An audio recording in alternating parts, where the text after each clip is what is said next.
ஒரு உறுதிமொழி. நான் இந்த என்னுடைய கிராமத்துக்காக, என்னுடைய மாவட்டத்துக்காக, என்னுடைய நகரத்துக்காக என்ன நான் அர்ப்பணிக்கிறேன்.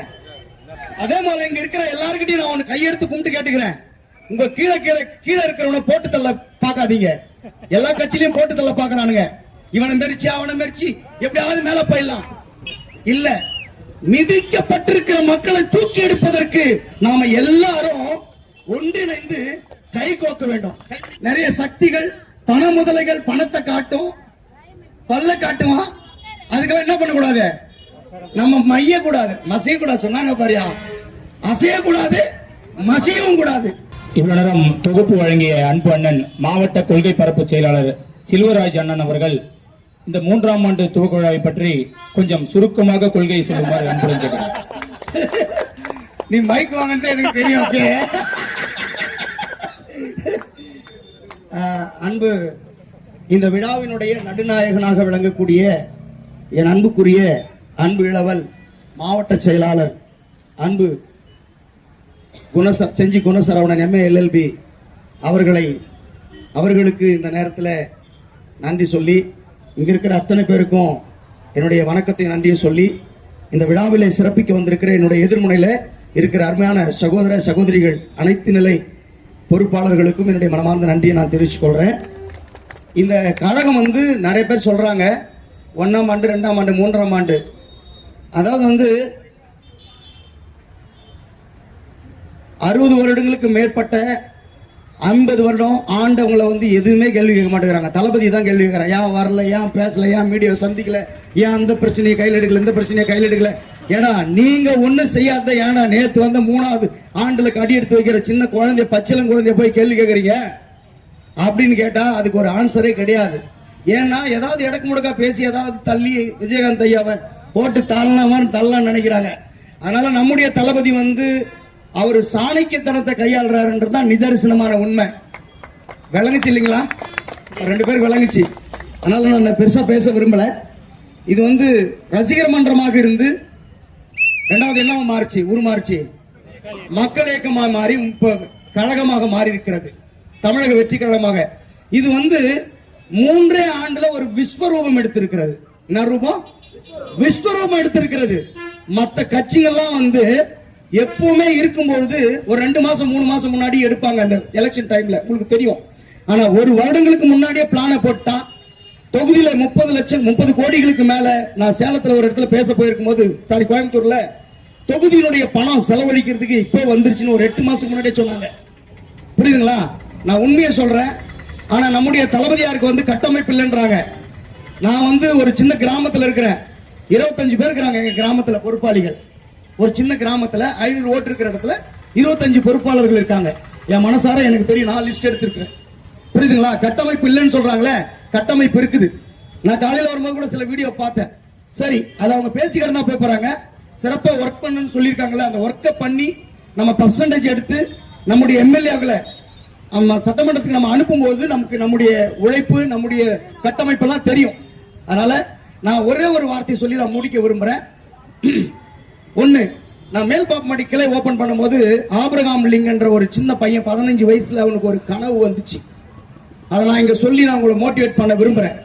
அவன் 15 வயசுல என்னங்க தெரியும், நம்ம எல்லாம் கோலி விளையாடி இருப்போம், இந்த கோட்டிப்புள்ளா அது விளையாடி இருப்போம், வேற வேற காரியங்கள் பண்ணிருப்போம், என்னென்ன பண்ணிருப்போம். ஆனால் அந்த 15 வயசு பையன் அந்த கருப்பர்களை ஆடு மாடு மாதிரி சந்தையில விற்பாங்க, மனித சந்தையில. அவங்கள வாங்கி போயிட்டு அமெரிக்காவுடைய தென் பகுதிகளில் விவசாயம் நடக்கும், மேற்கு பகுதி வடக்கு பகுதியில் டெக்னாலஜி, தெற்கு பகுதியில் விவசாயம், பண்ணை விவசாயம். அங்க அடிமைகளா வேலை செய்வாங்க. அவங்களுக்கு ஓட்டு உரிமை கிடையாது, அவங்களுக்கு எந்த உரிமையும் கிடையாது. அந்த உரிமையற்ற நாதியற்ற மக்களை குறித்து அவர் கனவு யோசிச்சார். கனத்த இருதயத்தோட என்ன பண்ணணும்னா அதிகாரத்துக்கு வரணும்னு நினைச்சாரு. நீங்களும் நானும் எதுக்கு வந்துக்கிறேன்னு தெரியல. இப்ப இருக்கிற கட்சிக்காரன் கிட்ட நீங்க கத்துக்காதீங்க. கத்துக்கிட்டீங்கன்னா நாட்டில் எதையும் செய்ய முடியாது. இப்படிப்பட்ட நல்ல தரிசனம் பெற்ற ஆட்கள் கிட்ட இருந்து நம்ம தரிசனத்தை உள்வாங்கும் பொழுது நம்ம என்ன பண்ண முடியும், செயலாற்ற முடியும். அந்த சின்ன பையன் அதிகாரத்துக்கு வரணும்னு நினைச்சான். ஆனா அவன் ஏழை, செருப்பு தைக்கிற வீட்டுல பிறந்துட்டான். என்ன வீட்டுல? ஜனநாயகத்தை பத்தி பேசினார். ஜனநாயகம் சில பேருக்கு என்னன்னு தெரியல, படம் பத்தி சொல்றாரு, அவர் கிடையாது. இந்த நாட்டினுடைய ஜனநாயகம் சோசியல் ஜஸ்டிஸ், அதை குறித்து நாம் பார்க்கும் பொழுது இந்த அடிமைப்பட்ட மக்களை அதெல்லாம் பேச போனா நேரம் ஆகும். அந்த மனிதன் சின்ன பையன் அதிகாரத்துக்கு வரணும்னா ஏழப்பட்ட பையன். ஆனா 8 முறை நின்றார் பெரியவனான பிற்பாடு. 8 முறை தோத்தார். பலவிதமான எலெக்ஷன்ல நின்றார், தோத்தார். 8வது முறை ஜெயிச்சார். அவரும் அந்த வேலை தான் செஞ்சார். நான் ஒண்ணு சொல்றேன், நீ எங்க இருந்து வர, நீ யாருன்றதை பத்தி யோசிக்க கூடாது. ஆபிரகாம் லிங்கம் அப்படி யோசிச்சிருந்தாருன்னா என்ன பண்ண முடியாது, அந்த ஜனாதிபதியா வந்திருக்க முடியாது. உங்ககிட்ட இருக்கிற பண வசதியை பார்க்க கூடாது. நமக்குள்ள இருக்கிற வில் பவர் என்ன பண்ண சொல்லுங்க, இன்க்ரீஸ் பண்ணிக்கணும். விசுவாசத்தை, நம்பிக்கை. அவர் அப்படிதான் பண்ணாரு, ஜெயிச்சாரு. ஜெயிச்சு வந்த உடனே என்ன தெரியும் போனாரு, 1860 ஜெயிச்சாரு. ஜெயிச்ச உடனே 1862 கருப்பர் இன மக்களுக்கு விடுதலை கொடுத்தார். 1865 பூர்ணமாய் விடுதலை கொடுத்தவங்களுக்கு ஓட்டுரிமை கொடுத்தார். வில்லியம் பூத் என்று சொல்லக்கூடிய ஒரு நாடக கலைஞன் அவருடைய நாடகத்தை பார்த்துட்டு உட்கார்ந்துருக்கும் போது அந்த தியேட்டர்ல அரங்கத்துக்கு பின்னாடி சுட்டுட்டார். அவர் ஆட்சியில உட்கார்ந்து ஆண்ட நாட்கள் எத்தனை வருடங்கள்?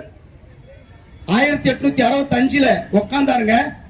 60 உட்கார்ந்தாரு, 65 செத்துட்டாரு. 5 வருடம் தான் ஆண்டாரு. ஆனால் ஒரு இன மக்களுடைய விடுதலைக்காக அவர் வித்திட்டார். நீங்களும் நானும் இப்ப நான் மாவட்ட கொள்கை பரப்பு செயலாளர் வச்சுக்கேன். இப்போ நகரம் ஆமா ஆமா, இவர் நகர இணை செயலாளர்.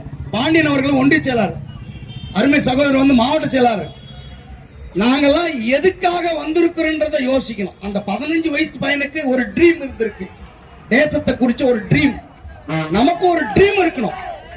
அதே போல இங்க இருக்கிற எல்லாருக்கிட்டையும் நான் ஒன்னு கையெடுத்து கும்பிட்டு கேட்டுக்கிறேன். உங்க கீழே இருக்கிறவனை போட்டு தள்ள பாக்காதீங்க.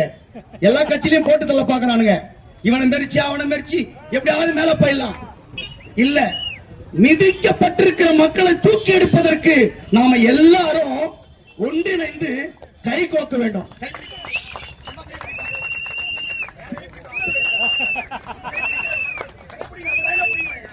கையில பிடிங்க. இப்படி எல்லாரும் அப்படியே மனித சங்கிலி பேர் பிடிங்க. ஒன்றிணைணும். இப்ப மத சார்பின்மைன்னு சொன்னாங்களா, ஜாதி மதம்னு சொன்னாங்களா.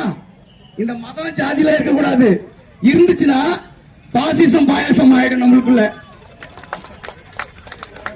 பாவாசம் ஆயிடும், அப்புறம் பாயாசம் ஆயிடும், அப்புறம் பாய்சன் ஆயிடும், அப்புறம் பைசன் ஆயிடுவீங்க. அப்புறம் புரியுதுங்களா? அதனால தயவு செய்து இந்த ஆபிரகாமை போல நாம நலிந்த மக்களுக்காக எதையாவது செய்ய என்ன நான் அர்ப்பணிக்கிறேன்னு சொல்லுவோம். நம்ம இங்க ஒரு உறுதிமொழி, ஷார்ட்கட்டான ஒரு உறுதிமொழி.